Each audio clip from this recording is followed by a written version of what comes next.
আজকে বাচ্চার টিফিনে বানিয়ে দিলাম এগ দিয়ে ভেজিটেবল পিৎজা। এর জন্য আমি কিছু ভেজিটেবলস একটা এগ নিয়েছি, কড়াইতে অল্প একটু তেল দিয়ে আমি সবজিগুলোকে এক এক করে দিয়ে সল্ট দিয়ে একটু ফ্রাই করে নেব। তারপর সবজিগুলোকে তুলে নিয়ে তেলটা কিছুটা কমিয়ে নিয়েছি আমি, এর মাঝে একটা ডিম ফাটিয়ে নিয়েছি। এবার আমি ওই ডিমটাকে তেলের মধ্যে অ্যাড করে দেব, দিয়ে ডিমটাকে ভালো করে ভাজা ভাজা করতে হবে।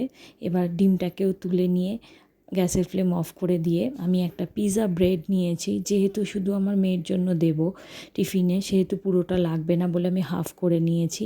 এবার হাফ পিৎজা ব্রেডটা নিয়ে একটা কাঁচের থালাতে নিয়েছি, ওর মধ্যে আমি হাফ স্পুন মতন মেয়োনিজ ভালো করে স্প্রেড করে দিলাম।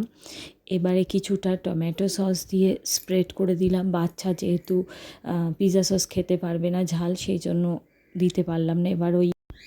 এবার আমি ডিম দিয়ে যে টপিংসটা বানিয়েছিলাম ওটা অ্যাড করলাম, ওতে কিছুটা অরিগ্যানো দিলাম আর একটুখানি গোলমরিচ গুঁড়ো দিয়েছি, ওপর থেকে কিছুটা চিজ অ্যাড করলাম আমি, দিয়ে এবার প্লেটটাকে মাইক্রোওভেনে দিয়ে 50 টেম্পারেচারে জাস্ট 2-3 মিনিট মতন গরম করে নিয়েছি। চিজটা মেল্ট হওয়ার জন্য তাওয়াতে অল্প জল দিয়ে পিৎজাটা রেখে কিছুক্ষণ ঢাকা দিয়েও সেম প্রসিডিওরটা করা যায়। এবার আমি এগুলোকে ছোট ছোট পিস করে টিফিন বক্সে ভরে দিলাম। আশা করি বাচ্চার ভালো লাগবে।